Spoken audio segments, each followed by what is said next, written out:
Thank you, Jack. It's good to be able to put this right here. Good to be with you once again. Good to be with all of you, so many of you whom I know and have been with at various events, including the March for Life, over the course of the years. Others, perhaps tonight, is our first time together. But this is a delight for me. I've been looking forward to it all day. I've been with pro-life leaders all day today. We're having an all-day meeting, planning strategic activities for the coming months and talking about the wide range of activities of the movement, whether political and legislative or educational and post-abortion healing, pregnancy centers. Representatives from all these different branches of the movement were together today. And so the schedule worked out perfectly for me to be here tonight. And I come in and I see this cast of characters here. This is really a lot of fun. If you haven't really looked at this, take a good moment to look at it before you leave tonight. And I'm looking at this and I know each and every one of these people, some of them not only have worked with me, but have worked for me. For example, Father Dennis Wild still works as our Associate Director at Priests for Life. And then also Father West, Father Eichenauer, and Paul Schenk, who's now Father Paul Schenk, all worked on our pastoral team at Priests for Life. And of course, Congressman Chris Smith, his wife, Marie, is part of our pastoral team at Priests for Life and Gospel of Life Ministries. And she heads up an international network of lawmakers in other countries whom we assist in doing the pro-life battles in their own countries. And then the rest of these troublemakers, of course, they each have their own story, but this is a wonderful, so wonderful to see all those faces there, and so wonderful to see yours as well, because we're all united by one simple goal, and Jack already referred to it. It's not just to oppose abortion, it's not just to speak up against abortion, it's not just to reduce the numbers of abortions. Our goal is to end abortion. And we will. And we will. And we've got to renew ourselves in that, brothers and sisters, to the conviction that it's doable. You can't mobilize and energize people to join a movement if they don't believe that the goal of the movement is possible to achieve. We know it's possible to achieve. And we're going to see it achieved. We're not in this, and you know, the other thing too, especially as we're coming up to the March for Life, I was just doing an interview before we got started here tonight, and the question came up, and it comes up constantly when people talk about the March. They say, oh, and all the young people. And we have a nice contingent of younger folks here with us tonight. And sometimes people, I mean, obviously we all rejoice in and we affirm the involvement of the younger people in this movement. And sometimes people talk about it as if, oh, well, you know, we're going to let the younger people take care of finishing the battle that we started. Well, I'll tell you what. My attitude in looking at younger people is not to hand the torch over to them and say, here, you guys finish the task of protecting the unborn. I think what we need to do for our younger people in the movement is say to them, take our hand. We're going to go over the victory line together. We're not going to hand this on to the next generation. This has got to end now. Amen. It's already too late. It's already gone on way too long. And you know what? It's winnable. It's doable. And so let's take the hands of our younger brothers and sisters and say, come on with us. We're going to go into the promised land together. Because brothers and sisters, this thing can end sooner than any of us think. It really can. And tonight we're going to talk about I want to do a couple of things here. I want to talk about, obviously, the topic that I've been asked to speak about tonight. Defending life, and why that means resisting the tyranny of Obama. We'll explain what that means. And then I want to also do some very practical things and talk to you about some upcoming events and activities, including some things that I and my team will be doing during the days of the March for Life that many of you know about already. Well, I just want to review some practical things. And speaking about practical things, one of the things also on your chair that I want to bring your attention to now before I get into the topic too deeply, these yellow cards are from us at Priests for Life. As I'm speaking, I know many of you are on our lists already, but as I'm speaking, there may be an aspect of what I say that you want to have more information about, ask about. We'll have a Q&A period, but we're not going to be able to get necessarily to every question you may have. Or if you want some resources that I refer to, just, there's a place on the bottom here to write whatever you want to write. On the back, you'll see the different ministries that we do, and you might want more information about a specific branch of our ministry. You can click off that box. Some of our stuff has to do with politics, others with the African American outreach, which Alveda King heads up, and you'll see all the different branches over there. Just click it off. We'll send you more information, and even if you already get our stuff, you might be able to be more specific on this card about how we can help you or your parish or your organizations, and then we will collect these before we're done. Okay, so that's on the practical level. But let's talk about this topic that I've been given tonight to share about. Tyranny is a strong word. It's a very strong word. And it should not be used lightly. What do we mean when we use the word tyranny in the context of the battle over abortion, and in the context of our beloved country and the office of its president, an office that we highly respect as Americans? How in the world can we speak about tyranny in reference to one of our nation's presidents? Well, brothers and sisters, there are two ways in which we can do so. One of them has to do with the legality of abortion itself, the government permitting it. The other has to do with the government trying to expand it. Those are two different things. This administration is doing both. And let's talk about that. Why would we call it tyranny? Well, because somebody else did first. And his name is St. John Paul II. What am I speaking about? In March of this year, March 25th to be exact, there will be a 20th anniversary of a very important document from the church. In fact, I know because I worked under John Paul II at the Vatican for a number of years in the office that oversees pro-life activities. It's called the Pontifical Council for the Family. I know that he considered this one of the most important documents of his pontificate, and he wrote quite a few. Anyone know the document I'm talking about? Evangelium Vitae, the Gospel of Life. Issued on March the 25th, 1995. Anyone know why it was issued on March the 25th? Annunciation. That's the day of the incarnation. That's the day when God took on flesh. That's the day when Jesus became an unborn child. That's the day when human nature, the human nature of you and me and of the old and of the young and of the born and of the unborn, was swept up into the very nature of God and is forever united. Jesus, once becoming human, will never not be human. What a marvel, what a mystery. And this is what we celebrate at Christmas. Really, Christmas and March 25th, Annunciation, are both, when you delve into the history of the liturgy and the theology of the liturgy, they're really both the Feast of the Incarnation. Different aspects. We think about Jesus' conception, Jesus' birth. Yeah, but both feasts are calling us to celebrate, rejoice in, and reaffirm our belief in the truth that God so much loves human nature that he took it upon himself. So, March 25th, 20 years ago, St. John Paul II issues this beautiful document called Evangelium Vitae, and he gives the church the most comprehensive, authoritative, definitive statement on abortion that there is, that the church has ever made.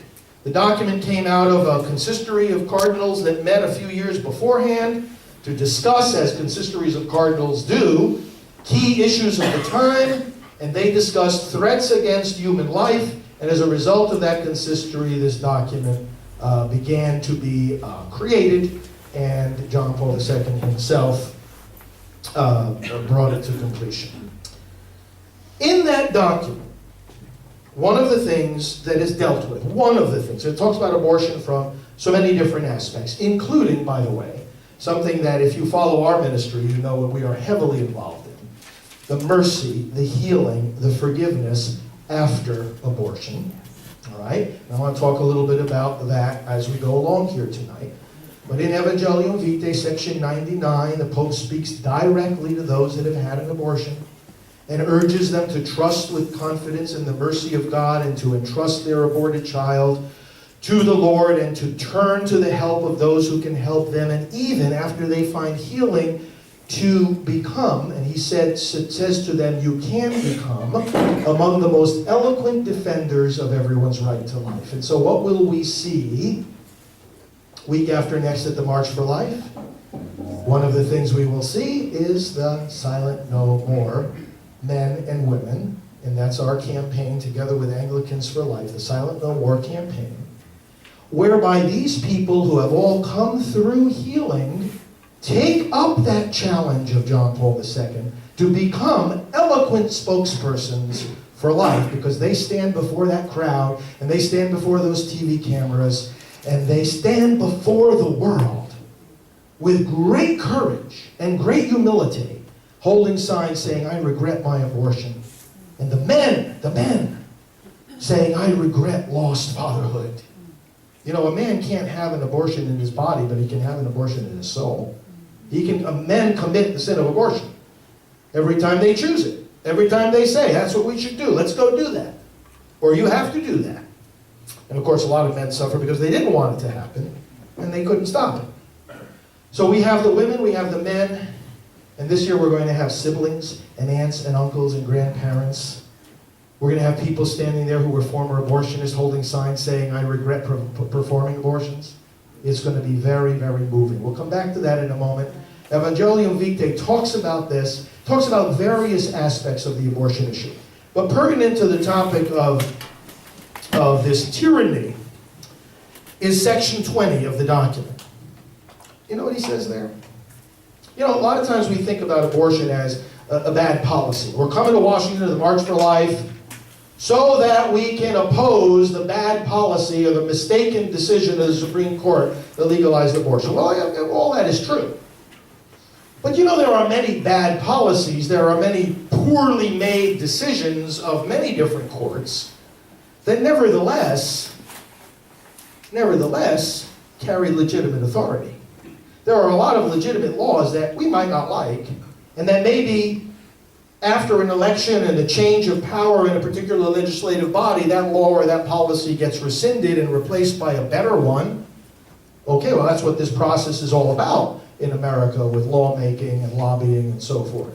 There's plenty of bad policies and undesirable laws and court decisions that nevertheless have to be respected and obeyed because they were passed legitimately and they were within the scope of the authority of the government. This one's not. This one's not. The church does not believe that the legalization of abortion, whether by a law or a court decision or an executive decision or anything else, is a legitimate exercise of government authority in the first place. Put another way, Roe v. Wade isn't a bad court decision. It's not a court decision at all. In one sense it is, but what the church is saying is the court did not have authority to do that.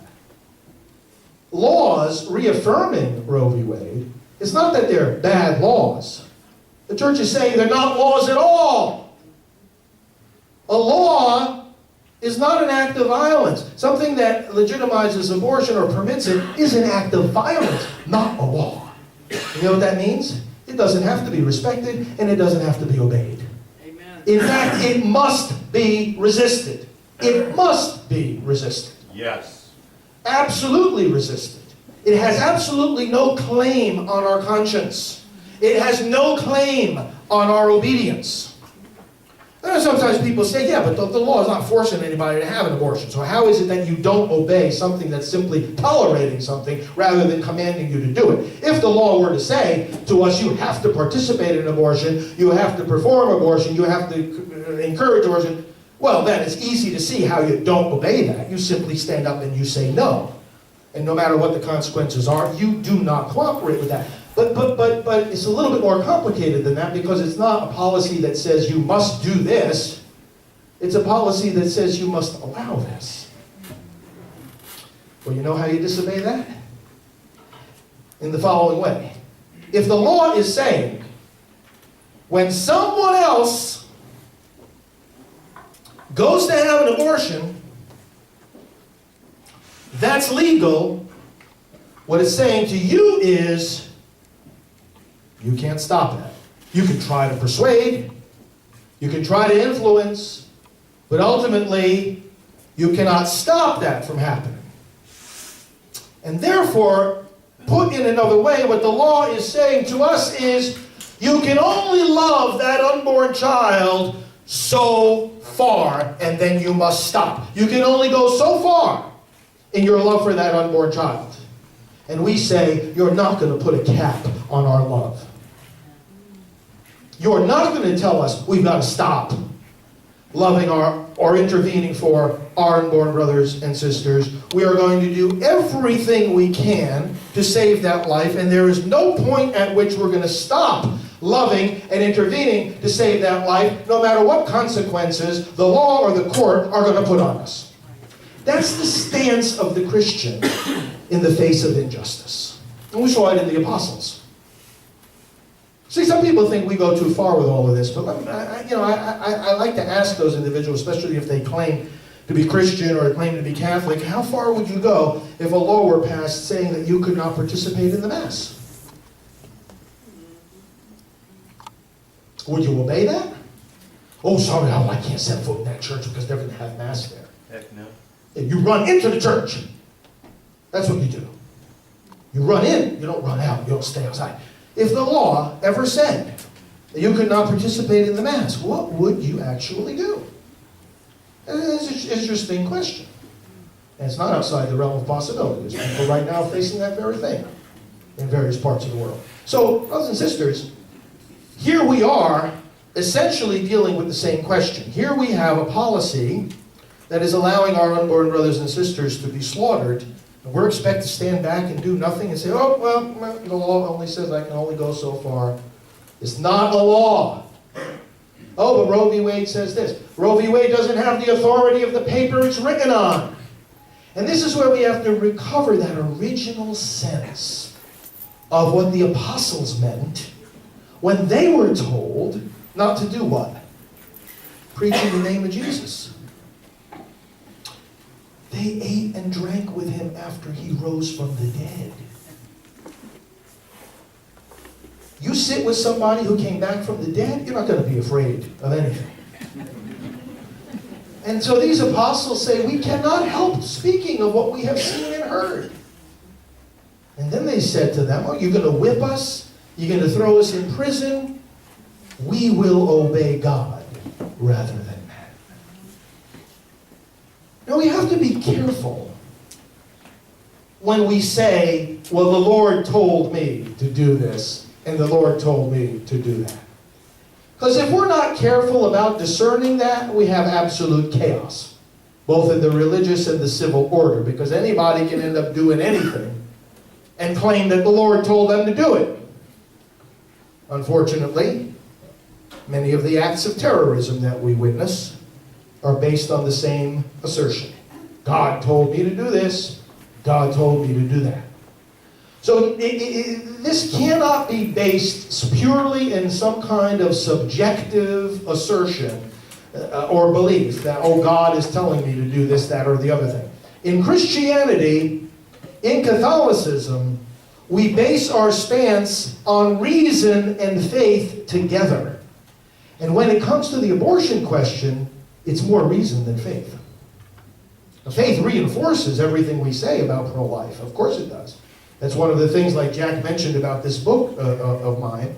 For every day of the year, I have a scripture passage or a quote from Evangelium Vitae or a quote from Mother Teresa or one of the other saints, and then a little reflection about how that quote pertains to our pro-life commitment, and then the short prayer. 1 minute a day, you'll be nourishing your pro-life commitment. We've got a bunch of them back there on the table. So, yeah, faith deeply reaffirms all that we believe and do in the pro-life movement. But brothers and sisters, this stance that we are talking about in favor of loving that child, this stand against tyranny, is based on reason.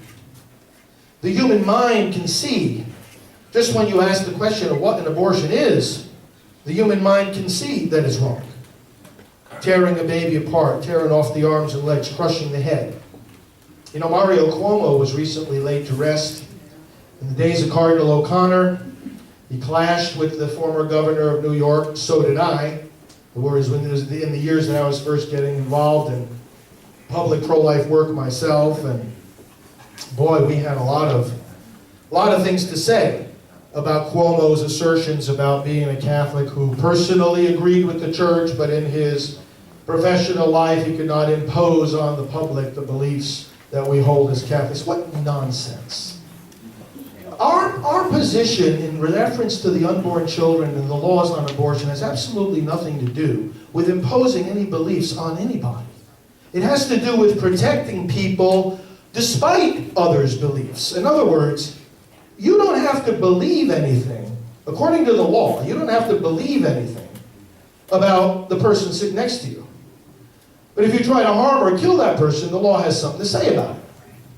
So in other words, what the law does is protects the person sitting next to you from your beliefs, if you happen to believe that they're not worthy of protection. If I happen to believe that the unborn are not persons, well, I'm not going to get in trouble with the law for that. But if I try to kill them, I should get in trouble with the law. Not for what I believe, but for what I did. So somebody can't commit murder and then go in front of the judge and say, well, Your Honor, I shouldn't be punished because I don't believe that he was human. And the judge is going to say, listen, you can believe whatever you want, but you can't take his life. So the law doesn't impose beliefs, it protects us from beliefs that might harm us if people acted on them. So these guys in public office, guys and girls alike, okay, who say, I'm a Christian, I'm a Catholic, but I'm pro-choice, you know what? They're all screwed up in their thinking about this. They got it absolutely upside down, inside out, topsy-turvy. And whether they're doing that deliberately or they just don't know any better, you know what? That's very hard to tell what's really going on in their mind and heart. But we don't have to figure that out. All we got to do is make sure that we elect public servants who can tell the difference between serving the public and killing the public. That's what we do at elections. So I bring up Cuomo because in these commentaries in recent days, you know, as he was laid to rest, and I was reflecting on this. And I said, you know, he gave a speech at Notre Dame defending his position, the position that many Catholics in public office take now, Catholics and non-Catholics alike. Obama's not a Catholic, but basically he comes down on the same position, trying to separate their private from their public stance. Almost exactly 25 years after Governor Cuomo gave the speech at Notre Dame, another public official gave a speech at Notre Dame. Who am I talking about? Obama. And why was he speaking at Notre Dame in 2009? Because he gave the commencement speech and he was given an honorary doctorate of law.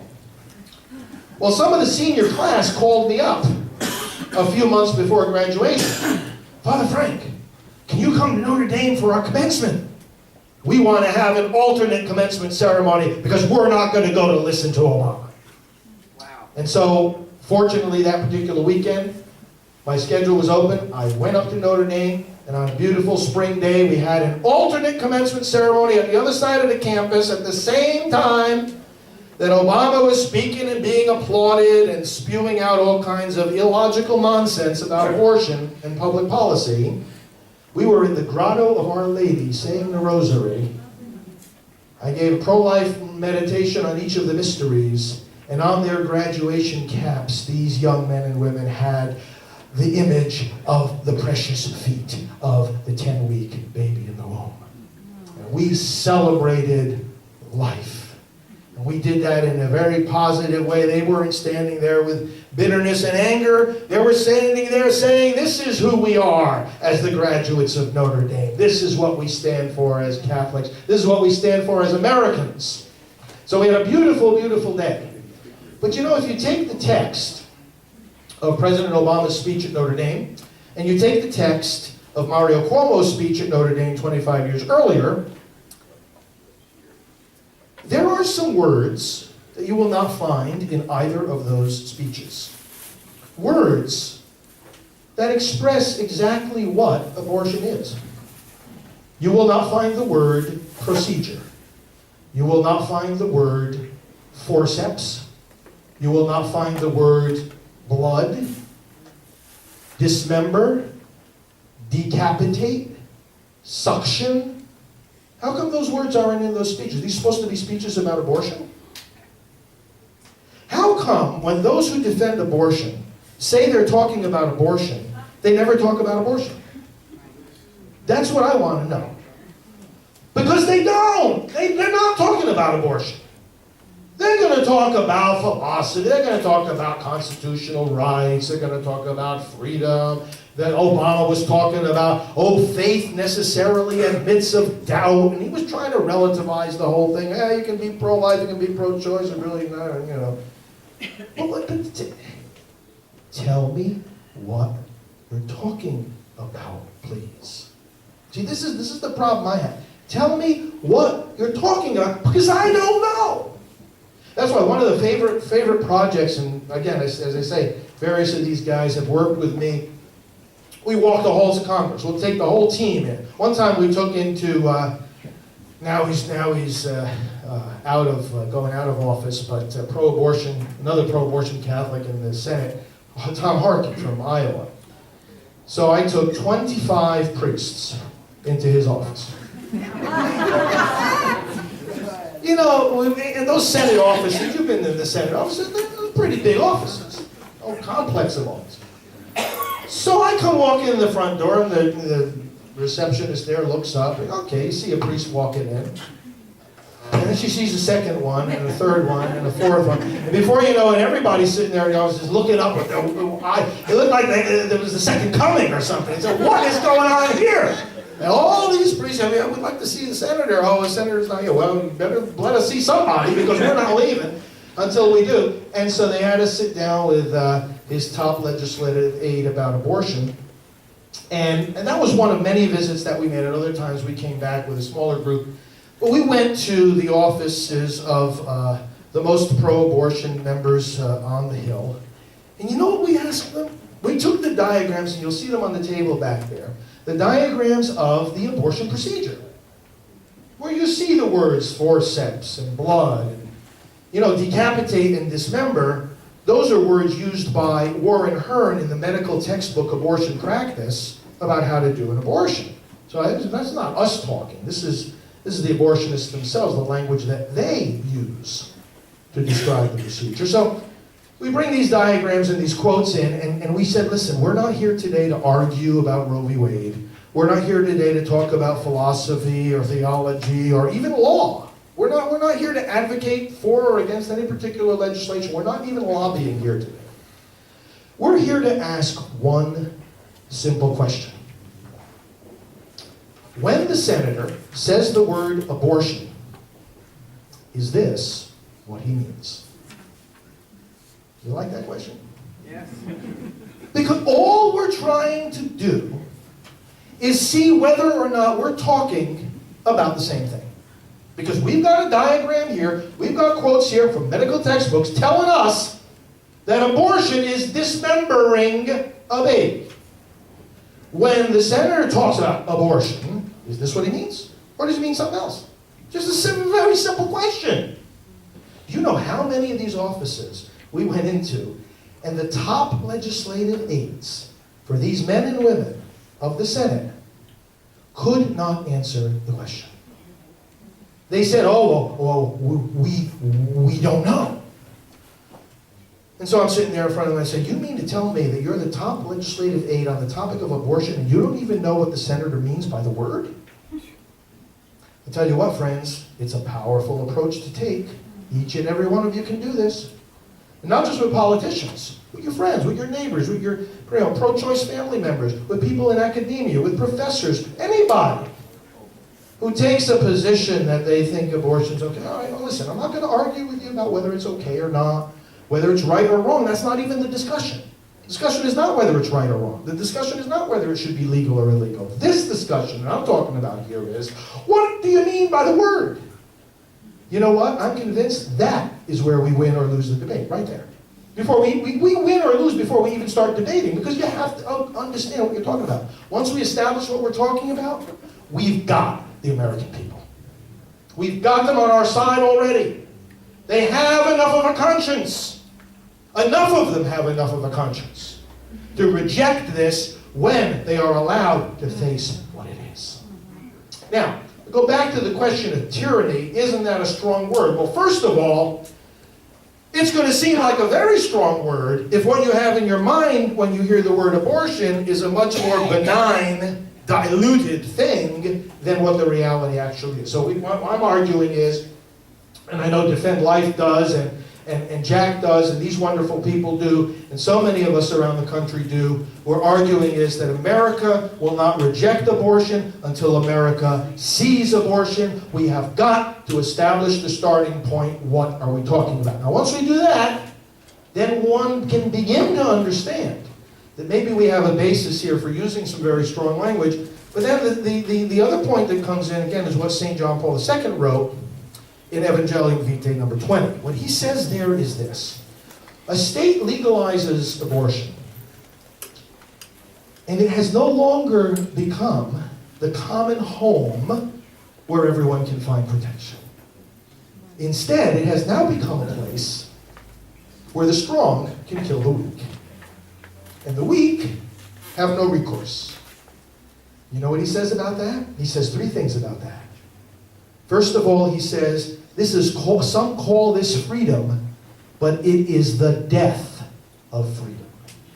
The second thing he says about it, the disintegration of the state has begun when this is allowed. The disintegration of the state.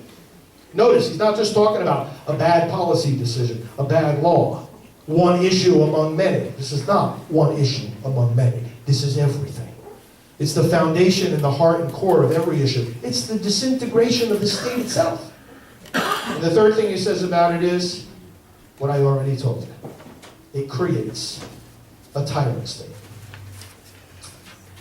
Now, I said that the tyranny of an administration that's pro-abortion can be described in two levels. One, just permitting abortion. But now we have an additional problem.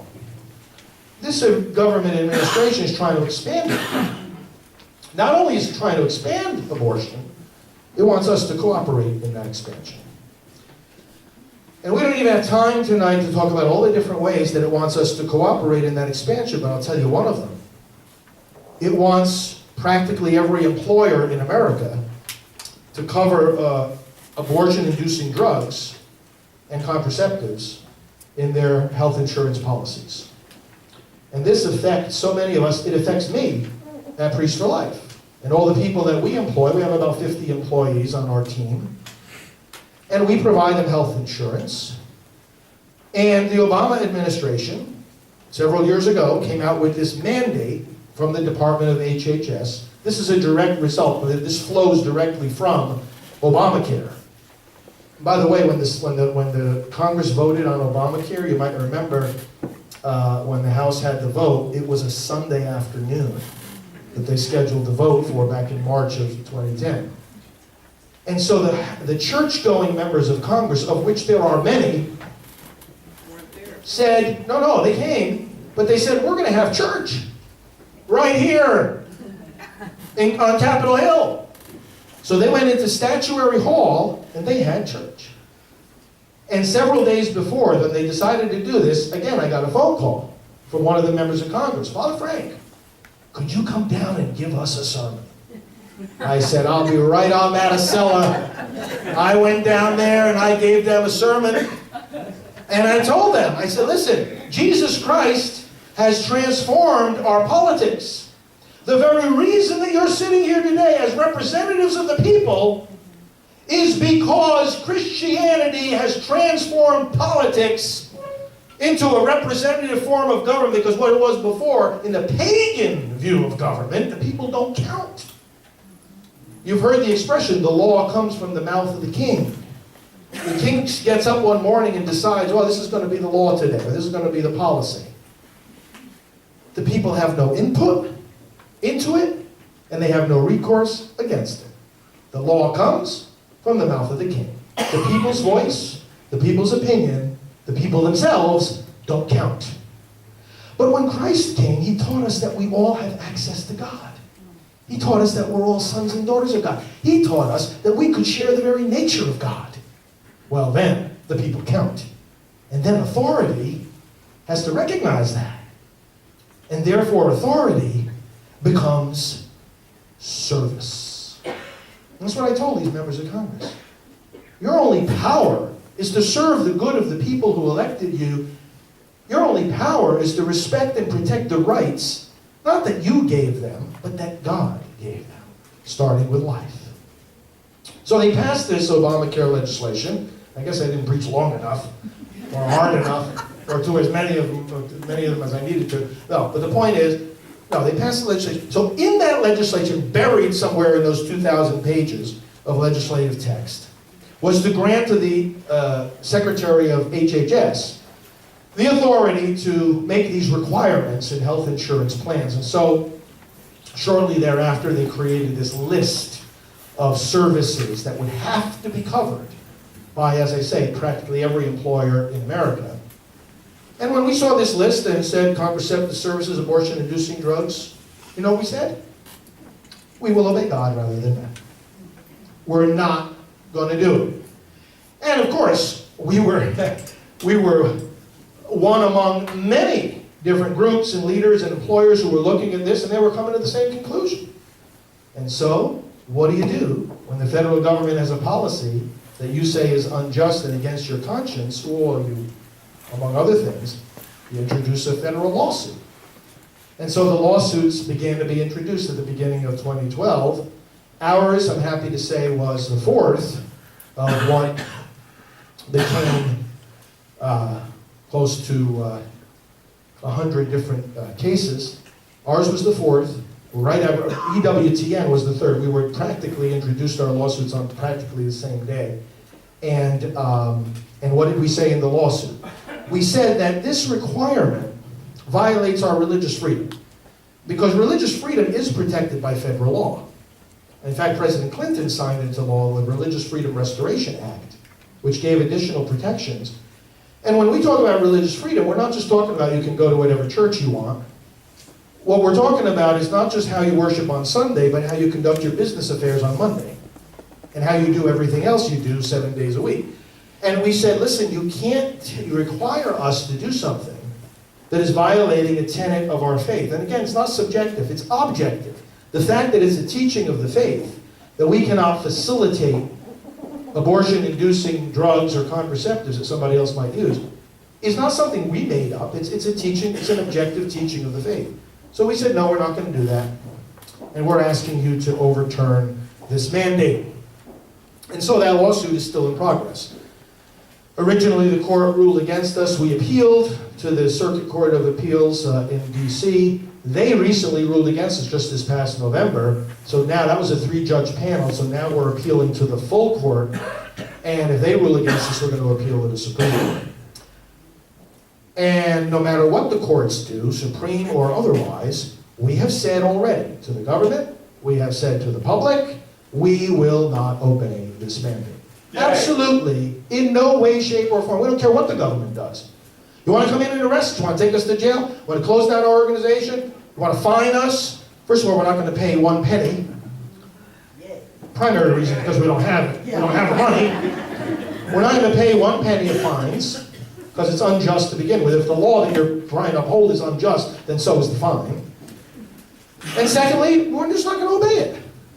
Now, what the government's trying to do, understand the approach that they're taking. They're not coming in there with a frontal attack and saying, oh yes, you will obey this mandate. We are more powerful than you. No, they're not doing that.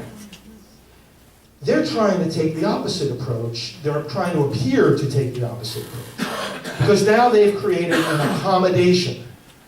And they say to groups like us, well, listen, you know what? You're right. You have religious freedom. So just sign this form, all right? Just sign this form that says you don't want to provide this coverage, and guess what? You don't have to provide it. Okay, here's the catch. Once they've got that form in their hand, they contact the insurance company, because now they know the company we're using, and now they know the employees that we're employing, and they go to the insurance company and say, okay, you've got to provide exactly the same coverage because these people are employees of this life. What's the problem with that? The problem with that is that the employees end up getting the coverage for these morally objectionable activities precisely because they are employees of Priests for Life.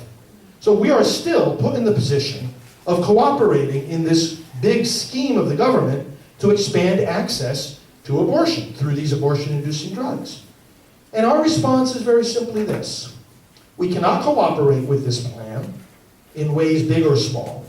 If you want to make sure that our employees have the coverage for these things, which, by the way, they're not going to use it anyway, but if you want to make sure that they have coverage for these things that we teach people shouldn't do, you're going to have to do it without us.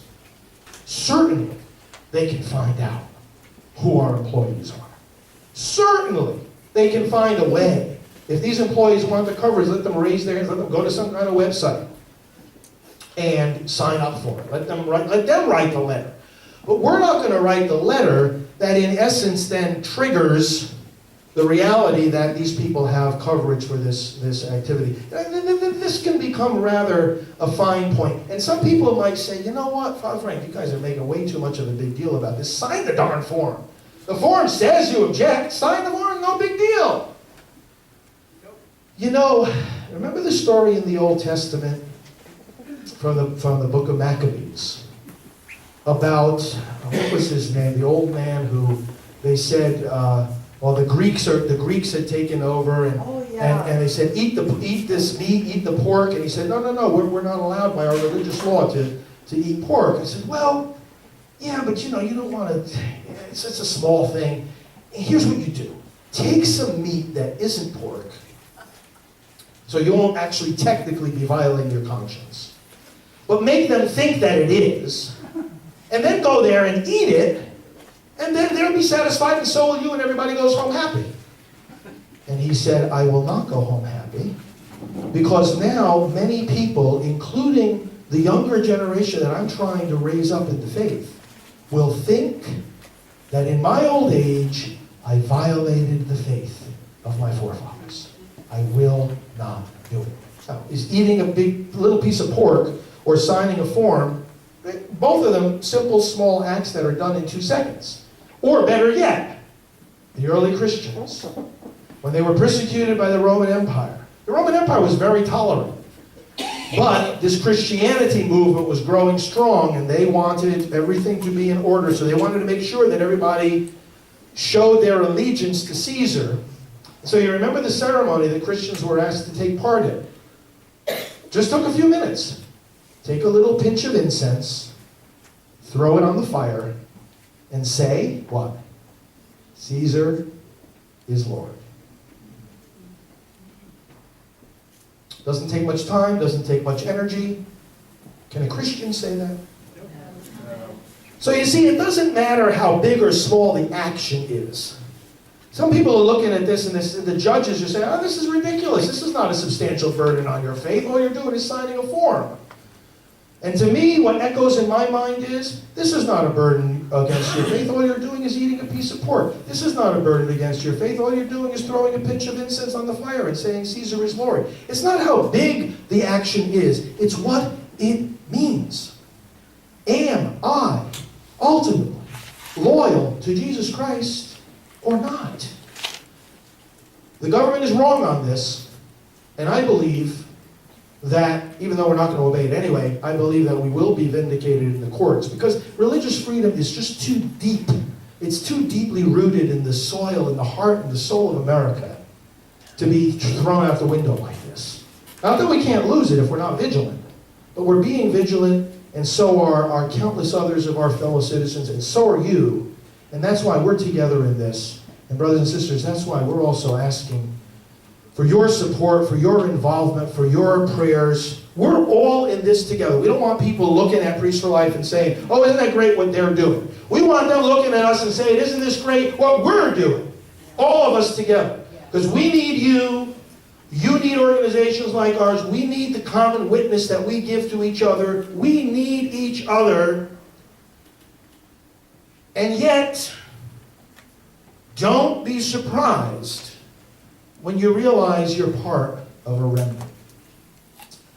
You know, we don't need majorities of people in our society to bring an end to abortion. We don't need masses and masses of countless hordes of people. We need a small, faithful band of people who are willing to stop at no sacrifice. That's what it takes. It's not large numbers.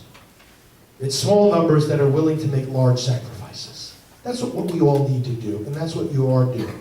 So let me just turn to a practical, a couple of notations here, and then we'll go on with the rest of our program, including the Q&A. Coming up, obviously the March for Life, but the weekend before the March for Life, I'm speaking in a parish in Annapolis, St. John Neumann. Yes. At Saturday, I'm just speaking at 2 masses. I think the Sunday mass is at 11. Then I'm giving a talk to the youth group in the mid-afternoon. And then Saturday, at 2:30, he knows my schedule better than I do. And then Saturday, there's a vigil mass that I'm preaching at as well. I don't know if it's 4 or 5, but hey, anybody who wants to come over there, that'd be great. And then, come the March for Life, you have some activities you've already been invited to take part in. But let me just tell you a couple of the things that I'll be doing and my team will be organizing. First of all, on the day before the March, on Wednesday the 21st, we will be at the 16th Street Planned Parenthood in the morning for a prayer vigil. So that'll be from 8 to 10. We expect several hundred people lining the streets, most of them youth groups coming in from around the country. If you want to come pray with us during that time, we will give witness there. That afternoon, the youth rally, the March for Life youth rally, I'm happy to say, is organized by our Priests for Life youth department. And Brian Kemper is a great youth leader who has put together a marvelous program for young people, and that'll be from 2 to 4:30 in the afternoon at the Renaissance DC Hotel, where the March for Life will be centered this year. The next morning, the great morning of the March itself, we will be coordinating, and I will be preaching at the ecumenical service at Constitution Hall. We've been there the last few years. This service actually has been going on for over 20 years, but the last few years we've used Constitution Hall, and this year we want to fill it up. That is a beautiful venue. I'm sure most of you have been there at some point or another. We're going to have clergy from dozens of denominations. We're going to have a beautiful worship service. I'll start with a mass at 7:30, but then the interdenominational service will start at 8:30. And not only will it fire you up spiritually, but if you want to, for yourself and for anyone else you can bring, have a really unique educational experience of the unity of the body of Christ. You're going to see a sight that you don't see very often. Bishops and priests and deacons of dozens of different denominations, and all in their different vestments, walking in together, singing together, standing up together and saying, yes, we believe in the Lord of life, and we want our unborn brothers and sisters protected. It's, for me, one of the most inspiring moments of the year. And I'm confident it will be for you as well. So if you can join us, if you can urge others to join us, even if you just spread the word to groups that you know are coming, a beautiful prayer experience the morning of the March. Go to nationalprayerservice.com for all the further details, and you'll even see an excerpt from some of the services of the past years. nationalprayerservice.com. And then finally, of course, the March itself. When the March finishes, and I'm sure many of you have been there, if you stop in front of the Supreme Court once the March gets to that point, you'll be able to listen for a little bit to the testimonies of the men and women of the Silent Reward campaign. And one of the things we're doing this year, as I referred to briefly earlier, is that we're expanding the testimonies So that it not only includes the mom and the dad, but there will be siblings, there will be young people there standing up and saying, I lost a brother, I lost a sister to abortion. It's going to be very moving because they're going to share that, their parents are going to be there. We'll have a former abortionist expressing his regret. We'll have grandparents.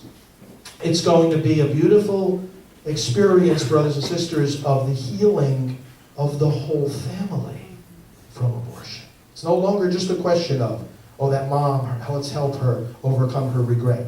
It's the whole family that's been wounded. It's the whole society that's been damaged.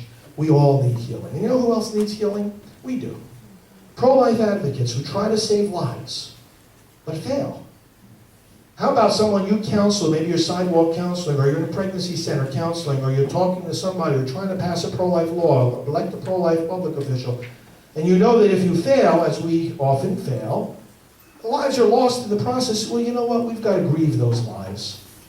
And we've got to mourn those children. And unless we do so properly, we could risk becoming either discouraged on the one hand, or angry and bitter on the other. We don't want either one of those things. And we don't need either one of those things.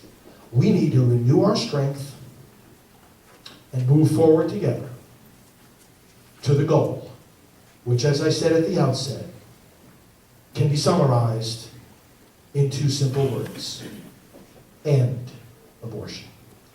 We're going to do it. We're going to celebrate the victory together. And it's going to be because you and I responded to a God who gave himself away completely that we might have life. And he's the one who both teaches and empowers us to give ourselves away completely so that the unborn may have life. Thank you for doing so. God bless you.